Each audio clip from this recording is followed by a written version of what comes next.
तो hello guys, कैसे आप सब लोग। मैं जब की एक्सप्लेन करने वाला हूँ सकामोतो का सीजन 2 या तुम कह लो सीजन 1 का पार्ट 2। तो अब इंतजार ज्यादा नहीं करते और एपिसोड को स्टार्ट करते हैं। तो पिछले सीजन में ये हुआ था कि हमारा मेन कैरेक्टर सकामोतो हिटमैन के लाइफ जी रहा था, लेकिन इसके बाद वो प्यार में पड़ गया और प्यार की वजह से इसने हिटमैन वाला का काम छूट दिया। लेकिन इसके बाद इसके ऊपर अब हिटमैन वालों ने 1 बिलियन यान रखे हैं, तो सारे दुश्मन अब इसके पीछे हैं। तो अब इसके बाद सकामोतो का सीजन 1 पार्ट 2 स्टार्ट हो जाता है। लेकिन अगर आप चाहते हैं कि आप सीजन 1 को डिटेल से देखें तो फिर मैंने उसको एक्सप्लेन किया है, मेरे चैनल में जाके आप देख सकते हैं और मैं लिंक भी डिस्क्रिप्शन में दे दूंगा। तो अब आगे हम एक आदमी को देखते हैं जो कि भाग रहा होता है किसी से, और वहीं पर हमें एक लड़की को देखते हैं जो कि डेथ रो की टीम से होती है।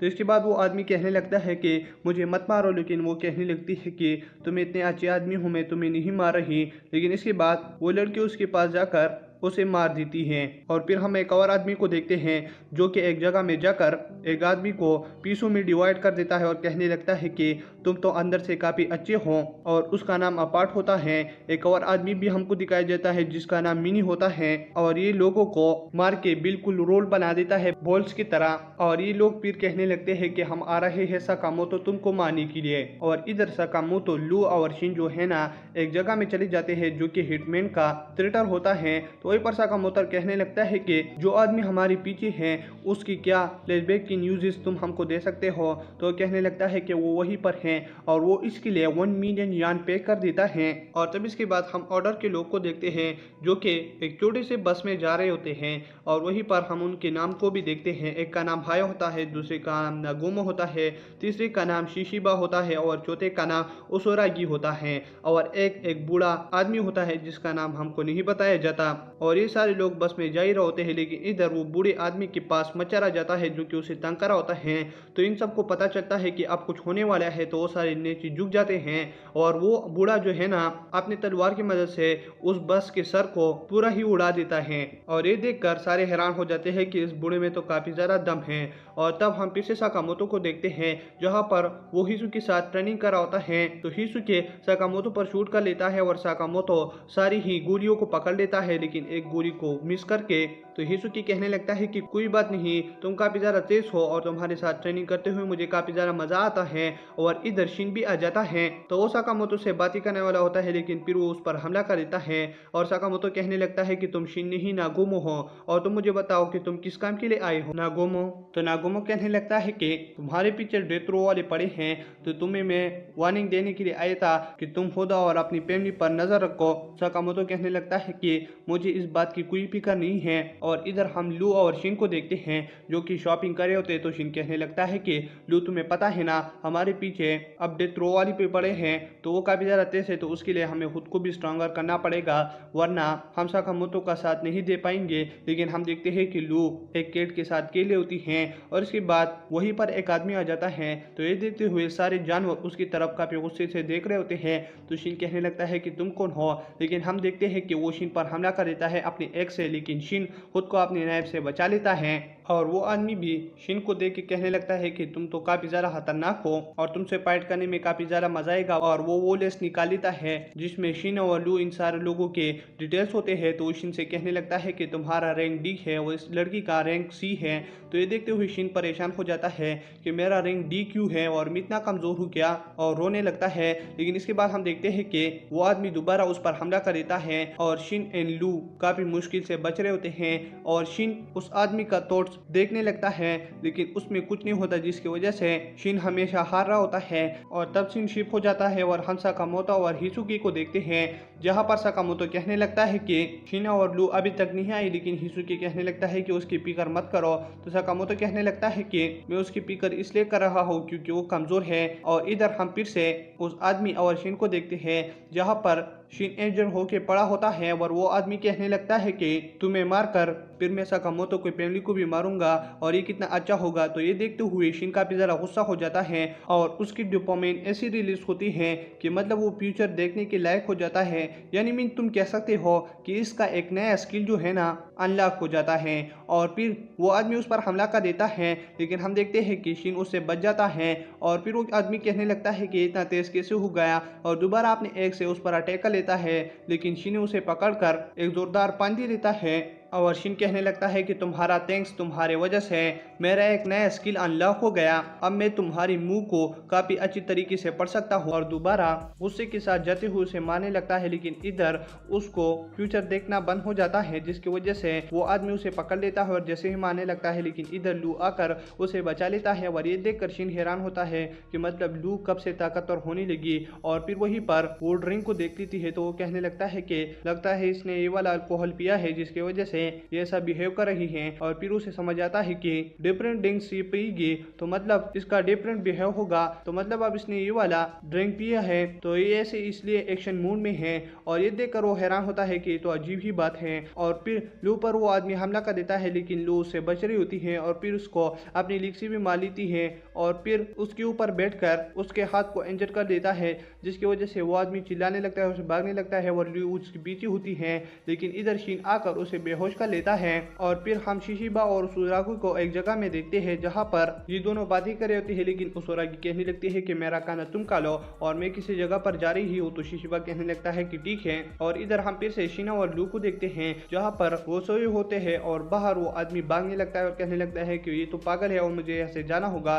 तो वो एक टैक्सी को कहने लगता है कि मैं तुम्हारे साथ जा रहा हूँ। और उसके अंदर जैसे बैठ जाता है, उसके अंदर ऑर्डर वाला मैन भी होता है और कहने लगता है कि तुम कैसे हो और उसे मार देता है। और इधर अंदर हम फिर से लू और शिन को देखते हैं जो कि वहीं पर उठ जाते हैं और वो अपने सामने काफी ज्यादा लोगों को देखते हैं और ये प्लोटर होते हैं। इन लोगों का काम ये होता है कि मतलब हिटमैन जो गंदगी फैलाए ये उसे साफ करे पुलिस से आने से पहले। तो फिर वो अपना काम कर रहे होते हैं और इधर शिन लू को बताता है कि हमें घर भी जाना है। और फिर इसके बाद हम उस रागी को देखते हैं दोबारा जो कि वहीं पर बेल बजा रही होती है, लेकिन पीछे से डेथ रो वाली लड़की आकर उस पर हमला कर देती है। लेकिन उस रागी अपने बैग की मदद से खुद को बचा लेती है और कहने लगती है कि तुम कौन हो। तो वो कहने लगती है कि मैं तुम्हारा इन हूँ। लेकिन हम देखते हैं कि वो सुरागी उसकी बात नहीं सुनती और उसके पास आकर उसे एक जगह और दूसरे जगह पटकने लगती है। और इसके बाद वो लड़की कहने लगती है कि तुम मुझे कम समझ रहे हो और उस पर दोबारा हमला कर देती है।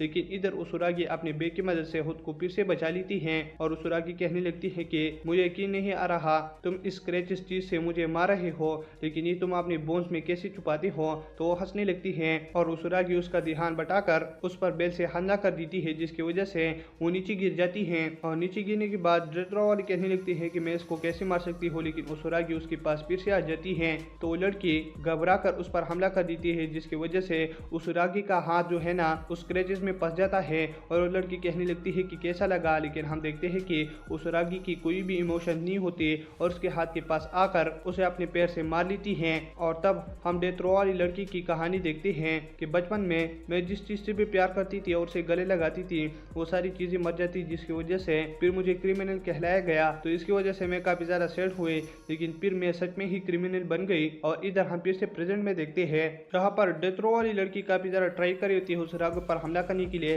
लेकिन उस रागी ऐसे बिहेव कर रही होती है कि मतलब ये कोई पार्ट ही इसके लिए नहीं है। और वो उस लड़की को काफी ज्यादा दूर फेंक देती है और फिर अपने बैग के पास आकर उसे एक चेनसॉ निकाल लेती है और काफी तेजी के साथ जाकर उस डेथ रो वाली लड़की को मार देती है। और इधर हम फिर से काशिमा को देखते हैं जो कि एक्स से बात कर रहा होता है और कहने लगता है कि मैंने सारे आदमियों को काम पर लगा दिया है। और वो अपने कमरे में चला जाता है, लेकिन हम देखते हैं कि पीछे से अपार्ट आ जाता है और वो कहने लगता है कि मैं तुम्हारे रूल्स पर नहीं चल रहा और उसे पीसों में कट कर देता है और वहीं से चला जाता है। तो इधर काशिमा कहने लगता है कि अब क्या होगा, लेकिन वहीं पर एक्स अभी भी फोन पर होता है और कहने लगता है कि काशिमा ये जो करना चाहते हैं वही इसे करने दो। तो काशिमा कहने लगता है कि ठीक है और सीन शिफ्ट हो जाता है और हम साकामोतो की शॉप पर देखते हैं जहाँ पर डेथरो का एक आदमी मिनी वहीं पर चला जाता है और साकामोतो की वाइफ फोन पर होती है और कहने लगती है कि कोई कस्टमर आ गया। और वहीं पर मिनी आकर फिर साकामोतो की वाइफ को काफी बुरी नजर से देख रहा होता है। तो ये सब कुछ होने के बाद हम एक क्लिनिक पर देखते हैं जो कि हिटमैन्स का क्लिनिक होता है। तो वहीं पर साकामोतो ने शिन को लाया होता है क्योंकि शिन पैरालाइज हो चुका था और वहीं पर एक ग्रैनी मिया जो है ना उसकी ट्रीटमेंट कर रही होती है। तो साकामोतो कहने लगता है कि इसे मैं कस के पकड़ता हूँ और तुम इसके अंदर सुई डालो। तो उसके अंदर सुई डाल देता है और इधर शिन चिल्लाने लगता है, लेकिन वो पैरालाइज से हट जाता है। और फिर वो बूढ़ी ग्रैनी कहने लगती है कि साकामोतो तुम काफी मोटे हो चुके हो, जिसकी वजह से अब तुम्हारे पास यानी मीन अब तुम्हारे अंदर वो ताकत भी नहीं रही। और और शिन से कहने लगती है कि तुम इसलिए पैरालाइज हो गए क्योंकि तुम अपनी फ्यूचर वाले पावर को सिर्फ 5 मिनट के लिए दे सकते हो और इसके अलावा तुम देखोगे तो तुम पैरालाइज हो जाओगे। तो शिन कहने लगता है कि इतना कम वक्त। और फिर लू भी कहने लगती है कि मुझे भी कुछ हो रहा है, मेरा भी ट्रीटमेंट करो। तो उसे टी दी देती है तो लू से पीकर ठीक हो जाती है। तो शिन कहने लगता है कि इतनी जल्दी तुम कैसे ठीक हो गए। और फिर मिया कहने लगती है कि साकामोतो तुम्हारे ट्रीटमेंट की बारी है। तो उसे कमरे में ले जाती है और वहीं पर वो कहने लगती है कि तुम इतने बड़े हो चुके हो, यानी मीन मोटे, कि तुम्हारी जिस्म के अंदर मेरी उंगली ही नहीं जा रही। लेकिन साकामोतो कहने लगता है कि मेरा मजाक उड़ाना बंद करो। और वहीं पर फिर वो खड़े होके जाने ही लगता है, लेकिन इधर मिया उसको मार देती है और साकामोतो से कहने लगती है कि इससे तुम्हारा बॉडी जो है ना थोड़ा हल्का हो चुका होगा। तो साकामोतो कहने लगता है कि तुम्हारा थैंक्स। और इधर हम शॉप पर देखते हैं जहाँ पर डेथ रो का आदमी मिनी साकामोतो के वाइफ के पास खड़ा होता है और कहने लगता है कि साकामोतो कहाँ पर है। लेकिन वो कहने लगती है कि मुझे नहीं पता, जिसकी वजह से वो कहने लगता है कि तुम झूठ बोल रहे हो और इसे मारने के लिए जैसे ही बढ़ जाता है। लेकिन हम देखते हैं कि साकामोतो की वाइफ उसको जल्दी से पकड़ लेती है और अपने नाइफ से मार लेती है। तो कहने लगता है कि ये कैसे, और वो मरा नहीं होता क्योंकि वो नाइफ नकली होता है। और मिनी कहने लगता है कि तुम तो एक लड़की हो, तुम इतनी ताकतवर कैसे हो। लेकिन हम देखते हैं कि वो मेगुमा होता है और वो कहने लगता है कि साकामोतो ने मुझे बोला था कि मेरे वाइफ और बच्चों पर भी डेथ रो वाले अटैक कर सकते हैं, तो तुम उसका ख्याल रखना और मैं अब यही कर रहा हूँ। और दूसरी सीन में हम हिसुके और पिसुके को देखते हैं जो कि एक टावर के ऊपर होते हैं और कहने लगते हैं कि यहीं पर कोई आ रहा है जिसका हम इंतजार कर रहे हैं। और वहीं पर वो नीचे पार्ट को देखते थे तो कहने लगता है कि हमारा एनिमी आ चुका है और उस पर वो शूट कर लेता है। लेकिन हम देखते हैं कि अब पार्ट उसे डॉज कर देता है और फिर हिसुकी दोबारा उस पर अटैक ही करने वाला होता है, लेकिन वो टावर के ऊपर जल्दी से आ जाता है। लेकिन हम देखते हैं कि हिसुकी एक जगह पर अटैक कर लेता है और तभी इसी वक्त ही अपार्ट हिसुकी का गन को टुकड़ों में तकसीम कर देता है और फिर उसे भी पकड़ लेता है। और जैसे ही मारने वाला होता है इधर साकामोतो आ जाता है और उसे बचा लेता है। तो हिसुकी कहने लगता है कि मैंने जो शूट मारा था वो मैंने साकामोतो की तरफ मारा था, कि मतलब इसको मेरे लोकेशन के बारे में पता चले। और इधर हम मिगुमो को देखते हैं मिनी के सामने, तो मिनी उस पर अटैक कर रहा होता है लेकिन मिगुमो उसे ऐसे बच रहा होता है कि मतलब ये कुछ ही ना हो। और ये देखकर मिनी का भी जरा शौक होता है कि मतलब इसका स्पीड इतना क्यों पास्ट है। और मिगुमे ने उसका फोन भी लिया होता है और तब वो वहीं पर चुप जाता है तो मिनी उसे ढूंढने लगता है। लेकिन हम देखते हैं कि मिगुमे ने उसकी शक्ल में ही अपना शक्ल बनाया होता है और तब वो तेजी के साथ जाकर मिनी को पकड़ लेता है। और मिनी कहने लगता है कि मैं इतना बड़ा हूँ और ये कैसे मुझे उठा रहा है और इतना स्ट्रॉन्ग कैसे है। और तब वहीं पर वो उसे पैक कर एक ऑब्जेक्ट ले लेता है और मिनी कहने लगता है कि ये क्या चीज है। लेकिन हम देखते हैं कि ये मिगुमा का वेपन होता है और वो कहने लगता है कि मैं लोगों को मारता हूँ लेकिन मैं तुम्हें चॉइस देता हूँ कि तुम किस तरीके से मरना पसंद करोगे। और तब मिगुमो मिनी का मरने का तरीका पसंद करके उसका सर उड़ा देता है। और इधर हम फिर से साकामोतो को देखते हैं जो कि एक चीज की मदद से अपार्ट के अटैक से खुद को बचा रहा होता है। और तब साकामोतो सोचने लगता है कि मेरा वेट लॉस क्यों नहीं हो रहा, कि मैं अपनी फुल पावर के साथ इससे लड़ूं। लेकिन तब उसे पता चलता है कि ये सब कुछ मिया की ही काम है, उस ग्रैनी ने ही मेरे साथ कुछ किया है कि मेरा वेट लॉस नहीं हो रहा। और इधर हम उस ग्रैनी को देखते हैं जो कि लू और शिन को बताता है कि साकामोतो इस वाली पाम में अपनी 30% पावर को यूज कर सकता है और वेट लॉस करने के बाद 100%। तो मैंने उसके साथ ये तरीका किया है कि मतलब वो अपना वेट अब लॉस नहीं कर सकता। और ये सब कुछ मैंने इसलिए किया क्योंकि ये काफी मुश्किल काम है कि वो अब इस बॉडी में ही खुद को काफी ज्यादा ताकतवर करे, वरना अगर इसके साथ ताकतवर अपोनेंट लड़ेगा और ये इस बॉडी में हो और अपनी पतली बॉडी में ना हो तो मतलब वो उसे जल्दी ही मार सकेगा।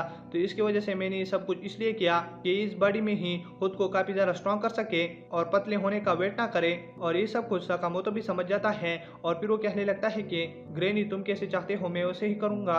और फिर इस बॉडी के साथ वो उस आदमी से लड़ा होता है जिसकी वजह से वो टावर से नीचे भी गिर जाते हैं लेकिन एक जगह पर रुक जाते हैं। तो ये सब कुछ होने के बाद हम उसुरागी और शिशिबा को देखते हैं जहाँ पर शिशिबा कहने लगता है कि उसुरागी तुमने तो काफी मजे किए होंगे क्योंकि ये सब कुछ तुमने ही खराब किया है। और फिर वो नागुमा को भी कॉल कर देता है और कहने लगता है कि वहीं पर क्या चल रहा है। तो नागुमा कहने लगता है कि मैंने मिनी को मार दिया है। और फिर इसी बात के साथ वो फोन रख देते हैं। और इधर हम साकामोतो और अपार्ट को देखते हैं उसी जगह पर जो कि हमने पिछले एपिसोड में देखा था। और वहीं पर अपार्ट कहने लगता है कि मैं तुम पर हमले भी कर रहा हूँ लेकिन तुम्हें मैं एक स्टोरी सुनाना चाहता हूँ। और फिर हम उसके फ्लैशबैक की कहानी को देखते हैं जहाँ पर वो छोटा होता है और सारे बच्चे उसके साथ नहीं खेले होते जिसकी वजह से वो काफी ज्यादा सेट हुआ करता था और घर पर उसे माँ भी नहीं देखती थी। लेकिन वो कहने लगता है कि मेरा एक बाप था जो मुझसे प्यार करता है। और वहीं पर उसका बाप आ जाता है और कहने लगता है कि तुमने सैड नहीं होना और उसके लिए डोर भी लेता है और कहने लगता है कि आप अपने दोस्तों के साथ और दोस्ती बढ़ाओगे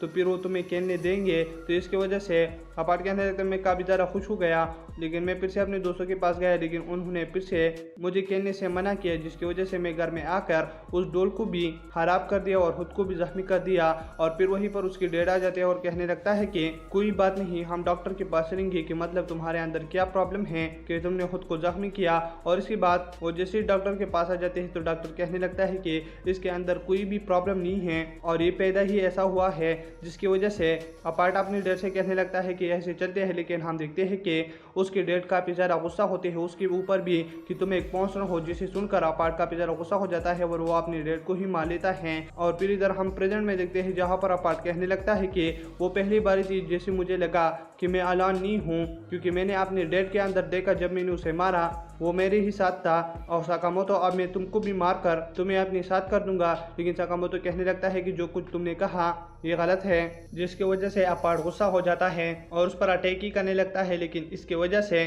टावर गिरने वाला होता है और फिर साकामोतो उसे रोकने के लिए तारों को पकड़ लेता है और उसे टावर अब नीचे नहीं जा रहा होता। लेकिन साकामोतो अब लड़ने की हालत में नहीं होता, जिसकी वजह से अपार्ट उसके पास आकर उस पर हमला करने लगता है। तो साकामोतो कहने लगता है कि मुझे अब क्या करना चाहिए। लेकिन हम देखते हैं कि वो कुछ सेंस कर लेता है और वहीं पर बाबा आ जाता है। और बाबा जो है ना साकामोतो और इन सब का बाप है कटाई में, तो वो अपनी स्वाड की मदद से उस टावर के एक साइड को कट कर देता है, जिसकी वजह से वो फिर से कड़ा होने में काबिल हो जाता है। लेकिन हम देखते हैं कि वो टावर पहले की तरह सीधा नहीं होता, थोड़ा टेढ़ा होता है। और फिर साकामोतो जाकर अपना चांस ढूंढते हुए अपार्ट को इतनी ज़्यादा पंचेस मार लेता है कि मतलब वो बेहोश ही हो जाता है। और फिर वो कहने लगता है कि मुझे तुम्हें क्लिनिक पर ले जाकर तुमसे सारे सवाल करने हैं। और इधर हम क्लिनिक पर देखते हैं जहाँ पर ग्रैनी, लू और शिन होते हैं। तो वहीं पर वो टेबल के पास ही होते हैं। तो वहीं पर शिन कहने लगता है कि अपार्ट तुम अब उठ चुके हो और अपने आप से बातें बंद करो, जिसकी वजह से अपार्ट वहीं पर उड़ जाता है फिर। और वो कहने लगता है साकामोतो से कि तुमने मुझे क्यों जिंदा छोड़ा। तो साकामोतो कहने लगता है कि तुम्हें शुक्र मनाना चाहिए क्योंकि तुम्हारे सारे साथी मर चुकी हैं और तुम जिंदा हो और तुमसे हम कुछ पूछताछ करने वाले हैं। और फिर वहीं पर वो उसके साथ अच्छी बातें कर रहे होते हैं, जिसकी वजह से अपार्ट खुश हो जाता है। और फिर उसे कहने लगता है कि तुमको जिसने हायर किया है तुम उसके बारे में बताओ। तो कहने लगता है कि उसको तो मैंने टुकड़ों में तकसीम कर दिया, लेकिन जब मैं वहीं से जा रहा था तो एक स्ट्रिंग मैंने छूट दिया, जिसकी वजह से वो आदमी किसी के साथ कॉल पर बात कर रहा था। और कॉल पर जो था ना वो कह रहा था कि हमने इन सारों हिटमैनों को खत्म करना है और जे बेस को भी हमने इस मिशन के बाद खत्म करना है। तो ये सुनकर साकामोतो कहने लगता है कि पहले हम काम जे को संभालने देते हैं और फिर हमारी बारी होगी। और इधर हम जे के टावर पर देखते हैं जहाँ पर सारे लोग ट्रेनिंग कर रहे होते हैं और वहीं पर एक आ जाता है और उसका एक आदमी उसके साथ होता है जो कि साइकिल पर जाकर वहीं पर रुक जाते हैं। तो वहीं पर एक पुलिस वाला जाता है और कहने लगता है कि अगर तुम जे की बेस पर जा रहे हो तो तुमने अपना आईडी कार्ड दिखाना होगा। लेकिन वो कहने लगता है कि हम तो वो भूल गए। तो कहने लगता है कि फिर जे बेस का लाइसेंस दिखाओ। लेकिन एक्स कहने लगता है कि वो काफ़ी वक्त से मेरे पास था लेकिन फिर मैंने उसे फेंक दिया, तो क्या तुम हमको ऐसे अंदर जाने नहीं दोगे। लेकिन वो कहने लगता है कि तुम्हें अब मरना होगा। लेकिन हम देखते हैं कि एक्स का सर्वेंट उसे एक झटके में ही मार देता है। और फिर वहीं पर वो जे के बेस पर जा रहे होते हैं। तो वो कहने लगता है कि गेकू हमने इन सब चीज़ों को अब ख़त्म करना है। और ये बोलने के बाद हम साकामोतो को देखते हैं जो कि सोच रहा होता है कि हम क्या करें। तो सब कुछ होने के बाद हम देखते हैं कि गेकू और एक्स जे के हेडक्वार्टर के अंदर चले जाते हैं, जहां पर वो पहले 2 लोगों को मार देते हैं। और इधर जे के अंदर अलार्म बजने लगता है कि मतलब घुसपैठी अंदर आ चुके हैं और तुम्हें उसे मारना है। लेकिन हम देखते हैं कि सारे लोग टेंशन में ही नहीं होते कि मतलब ये कोई आम आदमी होंगे और नीचे जो फ्लोर में लोग हैं वो उसे ही मार देंगे। लेकिन हम देखते हैं कि गेको काफी तेजी के साथ तीसरे फ्लोर तक भी पहुंच जाता है और इधर वो जगह के लोगों को भी एक झटके से खत्म कर देता है। और जैसे ही बाहर आ जाता है लोग उस पर शूट कर रहे होते हैं, लेकिन वो अपने ऑब्जेक्ट की मदद से खुद को बचा रहा होता है और फिर जाकर उन सब के सर को उनकी बॉडी से अलग कर देते हैं। और ये देखते हुए फोर्थ फ्लोर का लीडर कहने लगता है कि मुझे तुमसे नहीं लड़ा और मैं डर गया। लेकिन हम देखते हैं कि गेको पर कोई और ही अटैक कर देता है और ये देखते हुए गेको अपने ऑब्जेक्ट की मदद से उस पर शूट भी कर लेता है और फिर उसे इतना जोर से मार लेता है कि वो दूसरी बिल्डिंग में जाकर गिर जाता है। और इधर एक्स एक फ्लोर में चला जाता है जहाँ पर लोग उस पर गन तान देते हैं। लेकिन हम देखते हैं कि एक्स के कुछ लोग जे के अंदर भी होते हैं। तो वहीं पर वो आदमी उन सबको खत्म कर देता है और एक्स से कहने लगता है कि तुम्हारा वेलकम यहीं पर। तो कहने लगता है कि उदा तुम कैसे हो, और उसे ड्रिंक भी पिला देता है और कहने लगता है कि अब इस जगह को हम कब्जा करेंगे। और हम देखते हैं कि बाहर जे का गोश्त वो बूढ़ा आ जाता है कटाई वाला। तो वो अपने सामने अपने दुश्मनों को देख लेता है, तो वो अपनी जैसी तलवार को खोल लेता है, उनको काफी पीसों में कट कर देता है। और इधर गेकू कहने लगता है कि अंदर कुछ खतरनाक सा आ रहा है। और फिर उसके सामने वो बूढ़ा जाता है और गेकू उस पर अटैक कर लेता है, लेकिन हम देखते हैं कि वो बूढ़ा उसे डॉच करके उसकी फिंगरों को भी काट देता है और उस आधी बिल्डिंग को भी। और ये देखते हुए गेकू काफी ज्यादा शौक में हो जाता है कि मतलब ये कौन है। और इधर एक्स कहने लगता है कि ये जे का गोश्त है और हमें यहीं से अब अपना काम जल्दी ही करना है और निकलना है। लेकिन हम देखते हैं कि उसके पास सकामोतो आ जाता है अपार्ट की मदद से। तो शिना अपने दुश्मनों को देखकर कहने लगता है कि मतलब ये कौन है। तो फिर उसे समझ जाता है कि ये तो वही आदमी है जिसने मुझे कहा था कि सकामोतो को मेरी तरफ से हाई कहना। और तब वहीं पर एक्स जाकर सकामोतो अपनी नाइफ से उस पर हमला कर देता है, जिसकी वजह से सकामोतो जख्मी हो जाता है। और हम देखते हैं कि सकामोतो बड़े होने की वजह से जल्दी से अटैक नहीं कर होता और फिर वो शिना और अपार्ट को दूर फेंक देता है और कहने लगता है कि ये अब मेरी लड़ाई है और तुम लोग जस्ट मुझे स्लो ही करोगे। और तब ये बातें करते हुए सकामोतो उस पर अपने पेन से अटैक कर देता है, लेकिन हम देखते हैं कि आसानी से एक्स उससे बच जाता है और उसके पेट पर काफी ज्यादा खतरनाक हमला कर देता है, जिसकी वजह से उसके पेट से खून आना स्टार्ट हो जाता है। और एक्स कहने लगता है कि तुम्हारी तो एक डॉटर भी है। तो ये सुनकर सकामोतो अपने 100 लेवल पावर तक पहुंच जाता है और फिर वो एक्स से खतरनाक तरीके से फाइट कर होता है। लेकिन हम देखते हैं कि शिन की बातों की वजह से सकामोतो फिर से नॉर्मल हो जाता है और इधर गेकू भी आ जाता है और कहने लगता है कि मैं एक बूढ़े से लड़ रहा था जो कि काफी ज्यादा तेज है और बॉस क्या हम यही सही निकले। और फिर उस बूढ़े का ऑरा हमें फील होने लगता है और वो वहीं पर आ जाता है, जिसे देखकर उदा उस पर हमला कर देता है। लेकिन हम देखते हैं कि वो उदा की फिंगर के साथ उसके गले तक भी पहुंच जाता है और दूसरी तरफ वो गेकू के एक हाथ को भी कट कर देता है। और फिर गेकू कहने लगता है कि मुझे इससे फर्क नहीं पड़ता, दोबारा जाने लगता है। लेकिन हम देखते हैं कि एक्स उसे रोक देता है। अगर एक्स ने इस बार गेकू को नहीं रोका होता तो गोश्त ने इसको टुकड़ों में ही तकसीम किया होता और फिर एक्स और ये भागने लगते हैं। लेकिन हम देखते हैं कि सकामोतो उनके सामने आ जाता है और कहने लगता है कि तुम नहीं भाग सकते। लेकिन हम देखते हैं कि एक्स फिर भी भागने लगता है, लेकिन दूसरी तरफ वो बूढ़ा अपनी तलवार के साथ एक्स पर हमला करने लगता है। तो ये देखकर एक्स काफी ज्यादा शौक हो जाता है, लेकिन उदा वहीं पर आकर अपने साथ उस जगह को ही उड़ा देता है। लेकिन हम देखते हैं कि सकामोतो और ये बच चुके होते हैं और वहीं पर बूढ़ा नहीं होता। और फिर सकामोतो के सामने एक्स और ये सारे चले जाते हैं क्योंकि ये अब लड़ने की हालत में नहीं होते और पेन सीन शिप हो जाता है और सकामोतो हॉस्पिटल पर होता है, जहाँ पर हायो और मेगुमा वहीं पर आ जाता है। तो सकामोतो कहने लगता है कि एक जिंदा है। तो ये सुनकर मेगुमा काफी ज्यादा शौक हो जाता है और कहने लगता है कि सकामोतो क्या तुमने उसे नहीं मारा था, और ये तो अभी काफी बड़ा मसला है। और हायो उसे और पूछताछ करने लगता है, लेकिन सकामोतो कहने लगता है कि तुम्हें इसके बदले मुझे कुछ बताना है। तो हायो गुस्सा होके सकामोतो के बेड पर अटैक कर देता है, लेकिन सकामोतो उसे गया होता है और फिर वो सकामोतो से लड़ने लगता है। लेकिन हम देखते हैं कि सकामोतो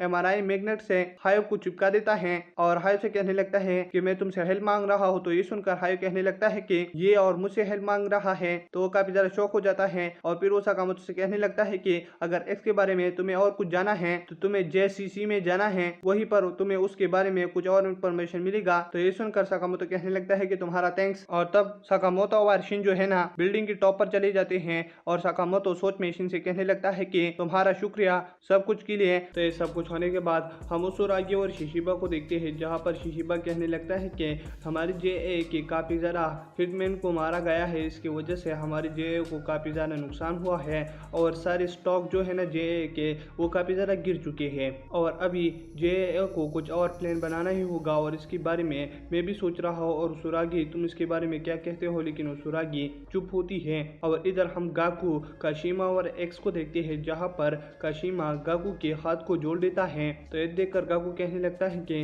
ये तुमने कैसे किया और तुम तो काफी ज्यादा एक्सपर्ट हो इस चीज में। तो काशिमा कहने लगता है कि ये मेरे बाद नहीं, जिसने तुम्हारे हाथ को काटा है उसने इतनी तेजी के साथ काटा है कि मतलब अंदर सारी चीजें ही महफूज है। और इधर फिर एक्स आ जाता है तो गाकू उसे कहने लगता है कि वो बूढ़ा आदमी कौन था। तो एक्स कहने लगता है कि मैं काफी ज्यादा थक चुका हूँ और हमारे जेए का प्लान भी नाकाम हो गया और हम आज जिंदा बच गए उदय की वजह से, वरना वो बूढ़ा हमको मार ही देता। तो गाकू कहने लगता है कि उसका नाम क्या है और वो क्या है। तो एक्स कहने लगता है कि वो ताकामुरा है और मुझे कुछ भी पता नहीं कि उसको जे के साथ कौन सा रिश्ता है, लेकिन उनके साथ कड़ा है। और इसके अलावा हमारे जे मिशन में सकामोतो भी वहीं पर था। और इधर हम शॉप में सकामोतो को देखते हैं जहाँ पर शिनू से बताता है कि हम जेसीसी में जा रहे हैं और तुम वहीं पर ओल्ड स्टूडेंट थे ना सकामोतो। सकामोतो कहने लगता है कि हाँ, और इधर लू आकर इंटरनेट पर सर्च कर लेती है जेसीसी के बारे में। तो वहीं पर लू को पता चलता है कि हर साल इसमें 1000 लोग एंट्री एग्जाम देते हैं और वो एग्जाम ट्रेनिंग होता है, तो उसमें 90% लोग मारे जाते हैं और 10% बच जाते हैं। और ये बताने के बाद खाना की मोम उसकी बैग में जेसीसी का एडमिशन वाला कागज देखती थी है। तो ये देखकर सकामोतो को एक आइडिया जाता है और फिर वो शिन के साथ एयरप्लेन में बैठकर जेसीसी की एग्जाम के लिए जा रहे होते हैं। तो वहीं पर काफी ज्यादा बच्चे होते हैं और कुछ बड़े होते हैं जो कि वो भी जेसीसी की एग्जाम के लिए जा रहे होते हैं। तो इधर एक लड़की होती है और वो कहने लगती है कि तुम सारे लोग ट्रेनिंग के लिए जा रहे हो जेसीसी में, लेकिन बस हमने एग्जाम यहीं पर भी एक रखा है। तुम लोगों ने बुलेट्स ढूंढने हैं जो कि हमारे एग्जामिनर के पास है और वो आप लोगों के बीच में है। तो उन एग्जामिनर से अगर तुमने एक भी बुलेट ले लिया तो इसकी वजह से तुम पास हो जाओगे और इसमें तुम एक दूसरे को मार भी सकते हो। तो ये सुनकर सारे लोगों के पास काफी ज्यादा गन और वगैरह चीजें आ जाती है, जिसकी मदद से वो लोग एक दूसरे को बुरी तरीके से मार रहे होते हैं। तो इधर एक लड़की कहने लगती है कि मुझे इस मोटे आदमी को बचाना चाहिए क्योंकि ये काफी ज्यादा पुअर मुझे लग रहा है। वो सकामोतो की बात कर रही होती है लेकिन इसको क्या पता। तो उसके पास एक बड़ी गन होती है जो कि उसे चलानी नहीं आती, तो वो ऐसे ही चला रही होती है। और फिर सकामोतो के पास पेन होता है। फिर सकामोतो के पास एक आदमी आ जाता है उस पर हमला करने के लिए, लेकिन सकामोतो उसको आसानी से खत्म कर देता है, जिसकी वजह से सारे लोग वहीं पर हैरान हो जाते हैं कि ये कौन है। और तब सकामोतो और लोगों पर भी हमला कर देता है, उन सारे को बेहोश कर देता है। तो इधर एक आदमी काफी ज्यादा उछल रहा होता है, तो सकामोतो उसके गन को तोड़कर उसे बेहोश कर देता है और उसे बुलेट ले लेता है और कहने लगता है कि यही एग्जामिनर था। और वहीं पर जो लड़की होती है जो कि सकामोतो की काफी ज्यादा केयर कर रही थी, तो फिर सकामोतो एक बुलेट उसे भी दे देती है। तो ये देखकर वो सकामोतो को थैंक्स कह रही होती है। तो सकामोतो कहने लगता है कि थैंक्स की जरूरत नहीं। और इधर शिन एक लड़की को बचाने के लिए एक स्टूडेंट पर हमला कर देता है। तो स्टूडेंट कहने लगता है कि मैं तुम्हें मार दूंगा, लेकिन शिन कहने लगता है कि तुम ट्राई करो ना। और इसकी वजह से वो शिन पर शूट कर लेता है, जिसकी वजह से शिन थोड़ा इंजर्ड हो जाता है। लेकिन वो कहने लगता है कि इससे मेरा कुछ नहीं होगा। और फिर वो आदमी अपने पैरों से 2 तलवारों को निकाल लेता है और फिर उसी की मदद से शिन से लड़ने लगता है। लेकिन हम देखते हैं कि शिन कहने लगता है कि तुम मेरा टाइम वेस्ट कर रहे हो। और वो अपनी फ्यूचर वाली एबिलिटी की मदद से उस आदमी की सारी मूव जान लेता है और फिर उस पर पंचेस बरसा देता है, जिसकी वजह से वो वहीं पर ही गिर जाता है। तो ये सब कुछ होने के बाद हम देखते हैं कि शिन उस आदमी से लड़ा होता है और वहीं पर वो 14 साल का लड़का कहने लगता है कि इसने मेरे हर मूव को कैसे जाना और कई इसका लक था। और इधर शिन कहने लगता है कि मैंने सकामोतो से कहा था जब हम एयरप्लेन पर चढ़ रहे थे कि तुम मेरा मदद नहीं करना क्योंकि मुझे स्ट्रॉन्ग होके तुम्हारा मदद करना है। और इधर वो 14 साल का लड़का और दोबारा उस पर हमला करने लगता है, जिसकी वजह से शिन उसे पकड़कर उसके स्वॉर्ड को कट कर देता है और फिर उस पर बंदूक भी रख देता है और कहने लगता है कि तुम्हारे पास जो बुलेट है वो मुझे दे दो और मैं तुम्हें कुछ नहीं कह रहा। तो फिर वो उसे बुलेट देने लगता है, लेकिन हम देखते हैं कि वो रो रहा होता है। तो शिन कहने लगता है कि ये क्यों। तो वो कहने लगता है कि मैं छोटा बच्चा हो, तुम 21 साल के हो, तुम मुझसे फाइट कर रहे थे, तुम्हें शर्म नहीं आती और मेरा स्वॉर्ड भी तोड़ दिया, जिसकी वजह से इसके पैसे कौन भरेगा। तो शिन कहने लगता है कि तुम फिर यहीं पर आए क्यों थे। तो कहने लगता है कि यहीं पर मैं इसलिए आया था कि मैं जेसीसी में जाकर कुछ कनेक्शन बना लूँ और इसके बाद ऑर्डर को ज्वाइन कर लूँ। तो शिन कहने लगता है कि ऐसे नहीं होता और तुम्हें इसके लिए काफी कड़ी मेहनत करनी होगी। और तब हम उस लड़की और सकामोतो को देखते हैं जहाँ पर सकामोतो उस गर्ल से वो बंदूक दे देता है और कहने लगता है कि तुम इसे कैसे चलाना है मैं तुम्हें सिखाता हूँ। और फिर उस गर्ल को वो गन चलाना भी सिखा देता है, जिसकी वजह से वो काफी ज्यादा खुश हो जाती है। और दूसरी तरफ हम एग्जामिनर को देखते हैं जो कि कैमरा पकड़कर लोगों से लड़ रहा होता है। तो वहीं पर वो काफी ज्यादा तेजी के साथ जाके अपना चांस देखकर उन सारों की ही गर्दन उड़ा देता है और लगता है इन सारे एग्जामिनर में जो है ना सबसे तेज एग्जामिनर होता है। और तब हम इधर फिर से शीना और उस लड़की को देखते हैं जो कि फिर से एक दूसरे से बातें कर रहे होते हैं, लेकिन हम देखते हैं कि वहीं पर कैमरामैन आ जाता है और शीनू से देखकर काफी ज्यादा हैरान हो जाता है और कहने लगता है कि ये तो कानागुरा है और सबसे खतरनाक डायरेक्टर जिसकी फिल्में जो है ना काफी ज्यादा मशहूर है और मैं तुम्हारे साथ सेल्फी खींचना चाहता हूँ। लेकिन इधर वो 14 साल का लड़का कहने लगता है कि इसकी क्या फिल्में होंगे और उसकी फिल्मों के इंसल्ट करने लगता है, जिसकी वजह से कानागुरा काफी ज्यादा गुस्सा हो जाता है और कहने लगता है कि अब मुझे तुमसे लड़ना ही होगा, लेकिन हम देखते हैं कि वहीं पर साकामोतो आ जाता है और उस पर शूट कर लेता है और कहने लगता है कि तुम खतरनाक हो, शिनी से दूर रहो। लेकिन हम देखते हैं कि कानागुरा जो है ना अपना बंदूक लेकर एक पायलट का सर उड़ा देता है, जिसकी वजह से जहाज फिर नीचे जा रहा होता है और कहने लगता है कि ऐसे हवाई में मैं तुम लोगों के ऊपर एक फिल्म बनाऊंगा। और फिर वहीं पर अपने एक कैमरे से शूट कर लेता है, जिसकी वजह से काफी बड़ा धमाका हो जाता है और वो एयरप्लेन जो है ना तबाह हो जाता है, जिसकी वजह से फिर सारे लोग नीचे गिरने लगते हैं और कहने लगते हैं कि हम क्या करें, नीचे हम गिरेंगे तो मर जाएंगे, और सूखने लगते हैं स्काई में। और इधर साकामोतो कानागुरा पर हमला भी कर देता है, लेकिन हम देखते हैं कि स्काई की वजह से वो आसमान में होने की वजह से उससे कुछ ऐसी तरीके से नहीं लड़ा होता और कहने लगता है कि अभी हमें नीचे की फिक्र करनी चाहिए कि क्या हम नीचे बच सकते हैं कि नहीं। तो फिर वहीं पर साकामोतो के पास जो लड़की होती है वो कहने लगती है कि मुझे एक आइडिया आया है और तुम सारे लोग मुझे अपनी क्लॉथ दो। तो वहीं पर 5-6 लोग उसे अपनी क्लॉथ दे देते हैं, जिसकी वजह से वो उसे सील कर एक पैराशूट टाइप का चीज बना लेता है और कहने लगते हैं कि इससे हमारे चांसेस बढ़ जाएंगे बचने के। और फिर ऐसे ही हो जाता है, वो उस पैराशूट की वजह से पानी में गिर कर बच जाते हैं। लेकिन तब वो लड़की कहने लगती है कि ऐसी भी मैं मरूंगी क्योंकि मुझे स्विमिंग नहीं आती। लेकिन साकामोतो वहीं पर आकर उस लड़की को बचा लेता है और ऊपर आकर उन लोगों के पास एक बुलेट होता है। तो साकामोतो कहने लगता है कि लड़की तुम इस बुलेट को ले लो क्योंकि इस बार तुमने इसे जीता है हमारा जान बचा के। तो ये सुनकर वो लड़की काफी ज्यादा खुश हो जाती है कि मैं भी किसी काम की आई।